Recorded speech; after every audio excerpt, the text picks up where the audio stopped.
So in this video now, I would like to introduce you to another one of my great heroes, a gentleman named Daniel Kahneman. Now, Daniel's written a number of great books over the years, Thinking Fast and Slow, and multiple books. I'll probably recommend a few of them towards the end of the course. Now, as with all thinkers, as with all cognitive theorists, scientists, contributors into the world, knowledge builds upon knowledge, ideas build upon ideas. Noam Chomsky kind of went first in terms of starting to package up these cognitive biases. Although he didn't coin the term cognitive bias, he would refer to them as dysfunctions. He had a few other terms that he'd use. It was actually Daniel Kahneman. He coined the term cognitive bias, which is cognitive preference. All right. This is pretty much the essence of personal subjectivity. And what Daniel suggested was that cognitive biases are kind of like optical illusions. They're sort of the lens that we look at life through. Could you imagine walking through life wearing a pair of like kind of visors or ski goggles or something like this, and they were rose tinted, all right? Have you ever heard the term walking through life with rose-tinted goggles? Kind of like that. So you walk through life and everything's rose-tinted, everything's lovely, everything's fantastic, everything's happy, everything's great because of the lens that you're looking at life through. But in the same way, if those lenses were a little bit darker, a little bit faded, not much sunlight was getting through, you might be going through life thinking, my goodness, life's a little bit dark, it's quite dull in here. And obviously I'm talking metaphorically, all right? But our biases are kind of the lens that we look at life through.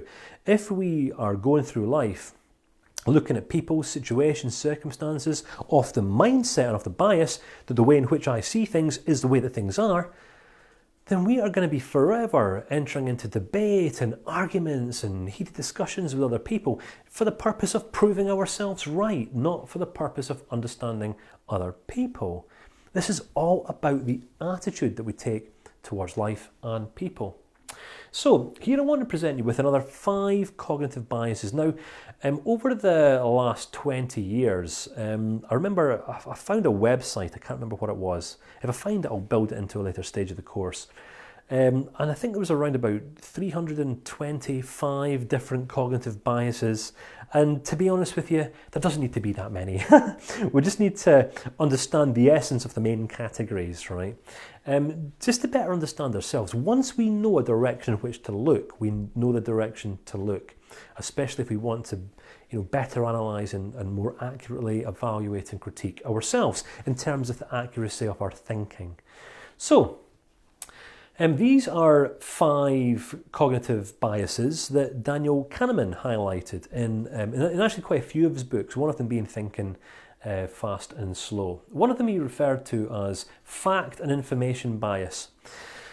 Now this is an interesting one because the social sciences or the people sciences, like sociology, psychology, CBT, REBT, even counselling, over the last 20 to 30 years have been made these overcomplicated, scientific, heavily academic packages, bodies of information. Why? We're dealing with human beings here who've all come through these levels of stages of development, all right? Everyone learns in exactly the same way. Not everyone learns the same stuff. Why? Because we're all interpreting things different, and this is what makes life different for all of us. Our interpretation is different because we all learn in different ways, but we all learn in the same way if you're following on. Sometimes, some people will pursue information, facts, ideas. They'll pursue, aspects of life, space, time, matter that changes absolutely nothing about life, outcomes, behaviours. I've known a couple of people who have studied the various psychologies for years, and they are great in terms of writing academic scholarly articles, brilliant contributors in psychology today, and they're great at writing references and highlighting the works of other people. But there's a big difference between being an innovator and being an imitator in life. All right, you have those people who initiate and pioneer and break through, take new ground, and present ideas to the world in new and unique ways. And then you have those people who just talk about the ideas other people are talking about. difference between imitators and innovators, right? I personally choose to be an innovator. It's a bit more exciting, I find. This fact and information bias. Some of the greatest complaints, critiques I've had over the years, I'm not even saying greatest, I'm just saying driest, dullest. People who say, Kane Ramsey, the way that you teach coaching, or the way that you teach CBT, or the way that you teach this or that or the next thing is wrong because I read it totally differently in one of my academic textbooks. It's wrong because it's not exactly the same as the way in which it was presented to me by someone else, somewhere else. All right? Well, that's quite a limited way of looking at life, isn't it? How are we ever going to learn and grow unless we are looking at life from different perspectives, from different angles, through the eyes of different people who've had different sets of experiences? Life is about understanding. Iron sharpens iron.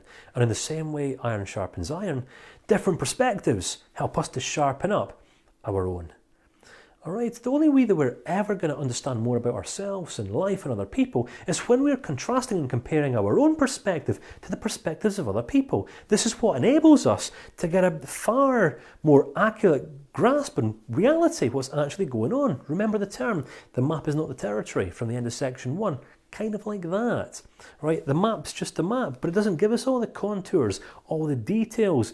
It doesn't tell us where the marshland is. It doesn't have signs saying, don't cross this field, because it's not a field, it's a marshland. You're going to get wet and end up walking through sheep poo and stuff like that. It doesn't.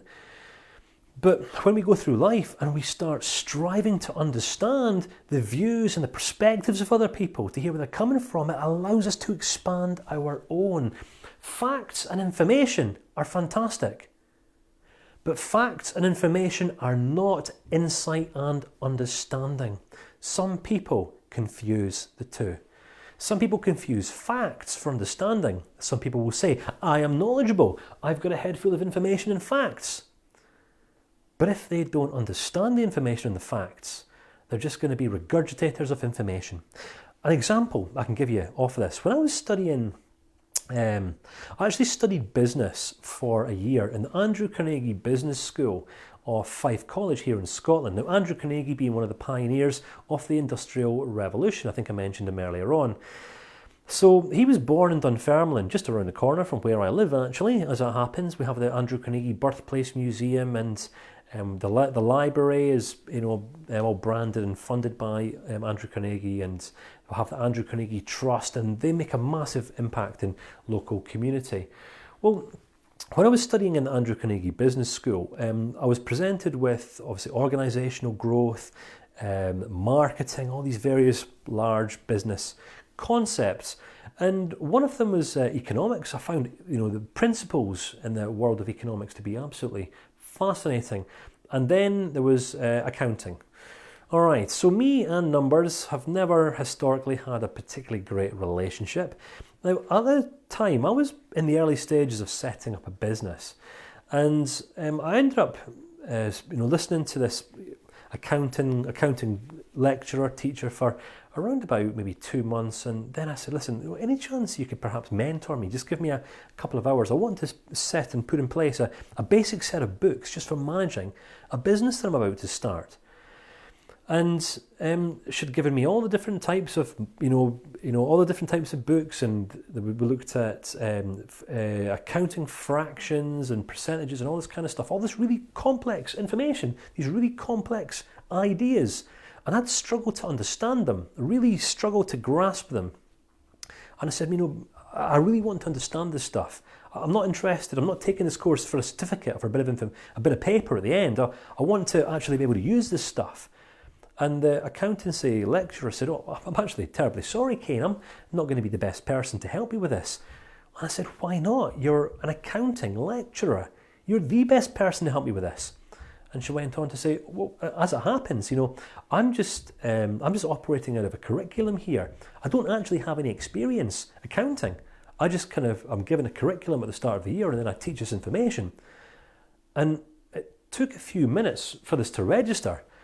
I said, okay, so just so I'm clear here, you are teaching a bunch of people in a business school, a business college, how to do accounting, and then you're going to evaluate and test them at the end of the year, but you don't have any experience in accounting or managing a set of books. And she said, yep, that's modern day teaching for you. And I was absolutely shocked until about a year or so later, where a certain member of my family on the in-laws side, he'd spent around about 5 years studying, I think it was, it was design, psychology, or something like this. Anyway, and I was pretty much, so again, go through the process of developing a business, putting into practice everything that I'd learned, all the information and all the facts that I'd absorbed in the years. I was practicing them. I was growing in skill and competence, insight, understanding.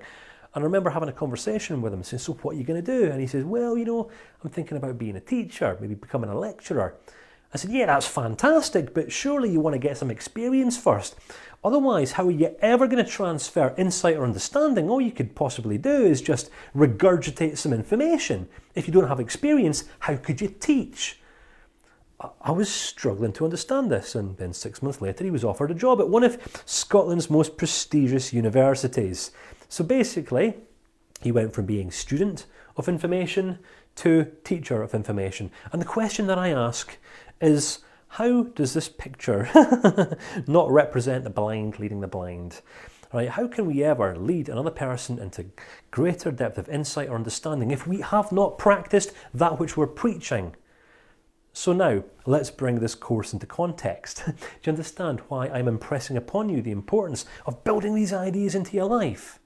How could you ever become a competent, efficient, effective CBT practitioner if you're not applying these ideas in your own life?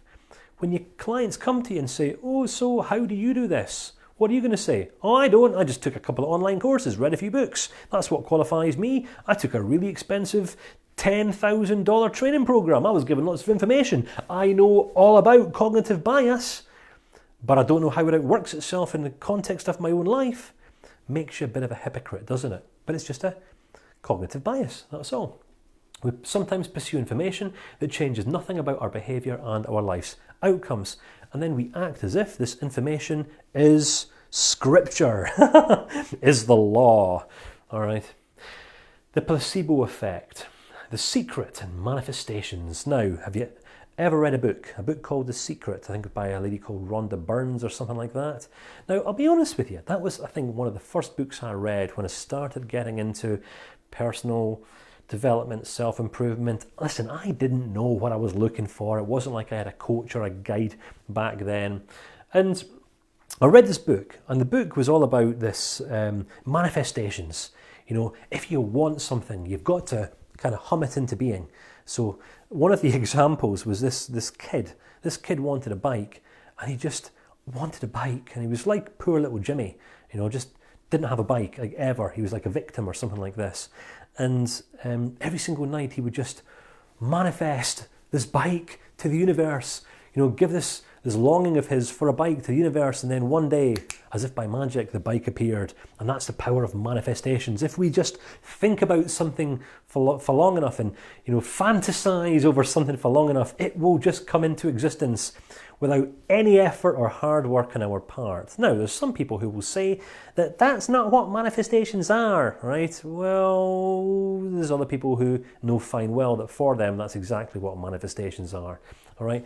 There's something about being pragmatic and being practical in life, all right? This placebo effect, I'll give you an example, and I'm going to refer back to my experience with my wife, Karen, when I first met her in church all those years ago. One of the things that I found so unappealing about this religious culture was the air of disempowerment that just seemed to kind of permeate throughout the culture. And Sundays and through the week they'd get together, they'd have their meetings and discussions, and it was fine, all right? They had community going on of sorts, and they'd do a whole lot of talking about God and a whole lot of talking about Jesus. And there's, to be honest with you, a lot of really good teaching and some great life principles you can draw from this stuff. But here's the thing. I've never really been too impressed by what a person says. I'm generally more impressed by what a person does, because sometimes our actions speak louder than our words.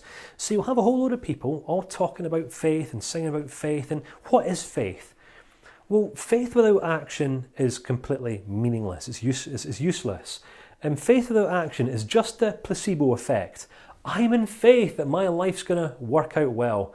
Would have ladies and men along there who'd been sitting there every single Sunday praying that God would bring them a husband or a wife, or that God would build their business, or bring a golden envelope through their letterbox with some money in to bail them out of the financial difficulties that they're in.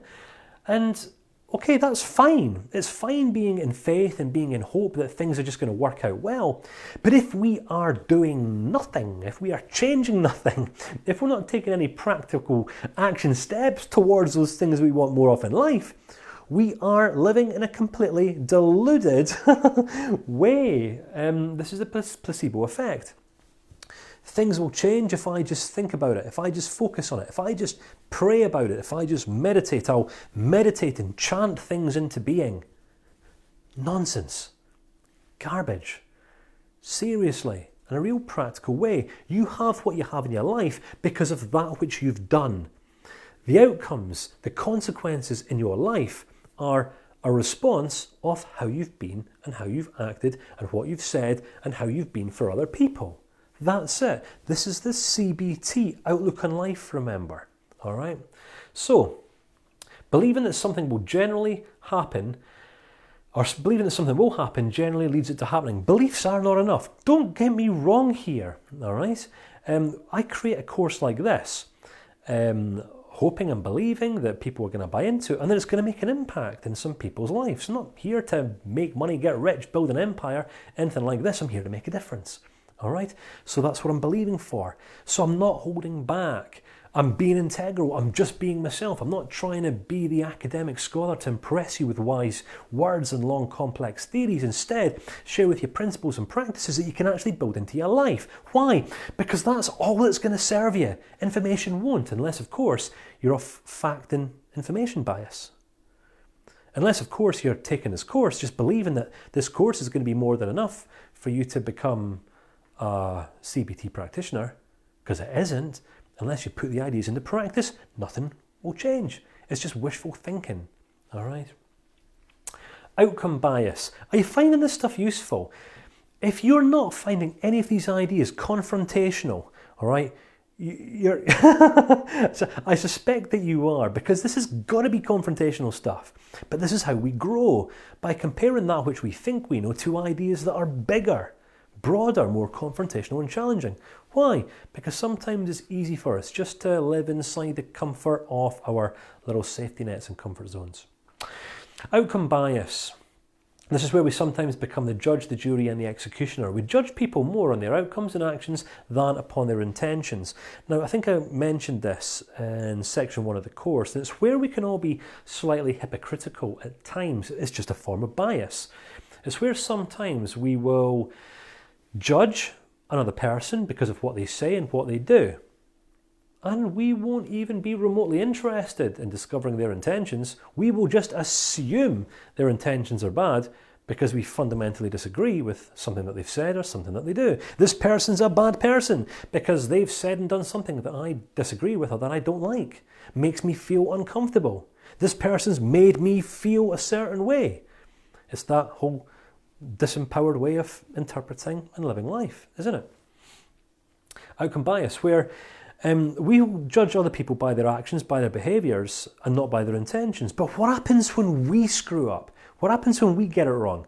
What happens when we put our foot in it, when we say something we don't mean, or do something that was kind of like instinctive, but we know we shouldn't have done, or we know we shouldn't have said? Well, we want to be given a little bit of grace, don't we?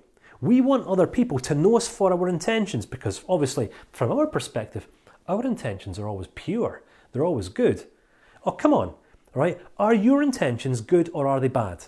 Of course you're going to be saying, oh, my intentions are always good. I'm the cornerstone of society, because that's what we all like to believe. It's just another cognitive bias. It's everyone else is bad. Everyone else is wrong. Never us. Isn't that right? Outcome bias. We judge and we sometimes execute and persecute other people because of what they say and do. But when we say and do things other people don't like, we want to be understood. It's two sets of standards. It's double standards, right? Completely hypocritical. What would happen if we actually committed to lives of treating other people the way in which we ourselves want to be treated? We would never judge anyone again. But as human beings, all right, we all have this going on inside of us. There's no getting away from it. We can just learn to manage it more efficiently over time. Pro-innovation bias, all right? Greatness bound by dependency. This is an interesting one, all right? This is when being part of an innovation seems greater than the innovation within itself. I'll share with you an example here. So we have this online Facebook community, which I'm sure you're already part of by this stage of the course. And to be honest with you, it's great. Our Practice Makes Permanent Facebook group has been referred to as one of the most tolerant, one of the most relational Facebook groups online today. All right, I think we're about 25 or 26 or might even be 27,000 people right now. Now, this hasn't happened through no effort, right? Some serious blood, sweat and tears have really gone into this. And especially in the early days, I had to be very, very strict in terms of the posts that I would allow in and the posts that I just wouldn't allow in. Now, obviously, with the group being associated with Ecology, that's the Academy of Modern Applied Psychology, I wanted to make sure that all of the principles, all of the discussions that were being had were personal growth focused, not happy feeling focused. All right. Now, this just links us back to this idea. Some people in life will come to you as a CBT practitioner because they want to feel better. They want you to be the person who comes into their life and makes their nasty feelings go away.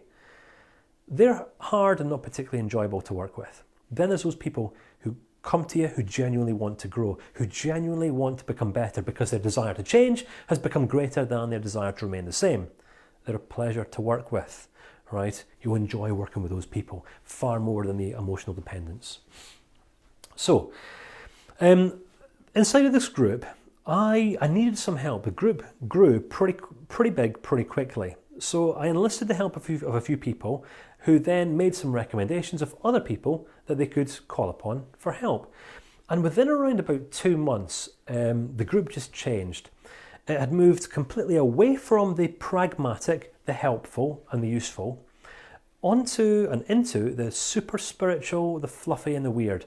There was conversations going on about people reading tarot cards and angel worship and cuddle therapy and all these weird and whacked out alternative therapies that go on today. Now, I'm not knocking anything here. I'm just saying it's not modern applied psychology. All right. And whilst I have nothing against people having these conversations, just not inside of the group. That's not the group's purpose, and it's certainly not the goal or the direction that Ecology is going in either. So I had to get the boundaries in place and say, listen, if you want to talk spirituality, if you want to talk cuddling, if you want to talk tarot card reading, all that kind of stuff, that's fine, each to their own. But do it in your own communities. Do it elsewhere. It doesn't get to happen in here. Why? Because the last thing I would want is someone like you coming along who really wants to grow and deepen their understanding of some of these ideas, have mature, grounded conversations, to be met with all sorts of the fluff that's commonly talked about by some people who just prioritise feeling better, feeling nice over growing and maturing and developing in life. All right? There's a difference between mature conversation and fluff. Much of the personal development industry, unfortunately, is drowned in fluff, as is much of academia, believe it or not, as well. Just because something looks complicated or complex doesn't mean that it's good. It just means that it's complex fluff 9 times out of 10. So I tell you this because a few of the people that I ended up having helped me moderate and manage the groups ended up promoting their agenda, which was fluff. It was all sorts of alternative therapies, and next thing we know, the group just became flooded with people. I'm broken, fix me. I need help. How do I feel more happy in my life? I want to chant mantras. I go for tiptoes through the woods, and I'm just believing for my life to sort itself out. And I'm reading some of these posts and discussions and saying, what on earth has happened here? And I just trusted the wrong people. And it wasn't that these people were bad. It was just I trusted people to maintain my standards and the boundaries that I'd put in place, but they themselves hadn't yet reached that stage of development. So what happened was I ended up just saying, listen, folks, terribly sorry. thanks very much for your help, but listen, you're actually doing more damage than good here. I'm not saying this negatively, it's just we really need people who are actually practicing these principles, who are building these principles into their own lives, to be moderating the group. We can't have anyone moderating this group who isn't subscribing to this teaching. It's completely incongruent, all right? So those people got offended and decided that they would go and do their own thing, and actually ended up bad-mouthing the groups and some of the other people who were moderating at the time, because we'd been quite an innovative group. We were one of the first groups of this nature to be operating in Facebook. And basically those people, obviously pro-innovation bias, they went on, because they'd been moderators, they saw themselves as moderators of this innovative initiative as being greater than the innovation within itself. Now, I'm not sure if that's the greatest example, all right? But it's where sometimes a person who works for an organisation, a really innovative organisation, who plays a part in a product's or a project's innovative process, thinks that the part they've played is greater than the innovation within itself. Some people would refer to this as self-deception, all right? Where the student is never greater than the teacher. All right, it's just about sometimes us knowing our place, not about us undermining or belittling ourselves. It's just appreciating the natural order of things. Sometimes people go through life and they'll say, the way in which I see things is the way in which things are. Some people believe in God or different gods. Some people believe that there's no God. Some people believe that they are God. And if you think about the attitude, that my truth is universal truth. The way in which I see things is how things are. If I see something's right, it's because it's right. If I see something's wrong, it's because it's wrong. I disagree with that, that's wrong. I'm right, that's wrong, that's bad. You're not okay, but I am. Well, that is kind of placing oneself at the centre of the universe, which is kind of pro-innovation bias, where I am greater than pretty much everything else has been created around me. So stereotyping and generalisation, last but not least, is a fascinating one as well, and this is where all intentions are good. Expecting an individual to conform to predetermined behaviours and actions. So this is where we all have a tendency sometimes of categorising people. This is where labels play a great part in society. All right, let's look at some of the social conflicts that are going on throughout society today. The East and the West. Some religious groups with other religious groups. Some religious groups with non-religious groups. Some political parties. And then some other political parties and conflict.